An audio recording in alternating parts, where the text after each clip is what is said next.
శ్రీ కుండలేశ్వర గ్రామం ఇది. ఈ స్వామివారి పేరు కుండలేశ్వర స్వామి, ఈ గ్రామం పేరు కుండలేశ్వరము. ఇక్కడ ప్రవహించే నది పేరు వృద్ధ గౌతమి గోదావరి.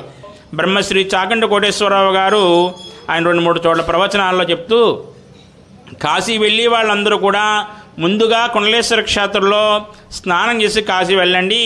నేను కాశీ వెళ్ళినప్పుడు కాశీలో ఒక వృద్ధ వేద పండితుడు నాకు ఎదురొచ్చి కుండలేశ్వర క్షేత్రంలో స్నానం వచ్చారా అని అడిగట. అడిగితే ఆయన అన్నట్ట, లేదండి అది ఎక్కడుంది అన్నట్ట కోటేశ్వరరావు గారు. కాశీలో ఉన్న మేమే కుండలేశ్వర క్షేత్రం వెళ్ళి స్నానం చేసి స్వామివారిని దర్శనం చేసుకుంటున్నాం, మీరు ఆ ప్రాంతంలో ఉండి కూడా వెళ్ళకపోతే ఎలాగా అన్నట్ట వేద పండితుడు. కాశీలో గంగలో స్నానం చేసి స్వామివారిని ఏ విధంగా దర్శనం చేసుకుంటాం విశ్వేశ్వరుని, ఈ కుండలేశ్వర క్షేత్రంలో గోదావరిలో స్నానం చేసి దర్శనం చేసుకోవడం వల్ల వృద్ధాప్యం పోయి యవ్వనం వస్తుందని గౌతమి గ్రంథం చెప్తోంది. బ్రహ్మాండ పురాణం అనంతం కుండలాపలమని బ్రహ్మాండ పురాణం చెప్తోంది.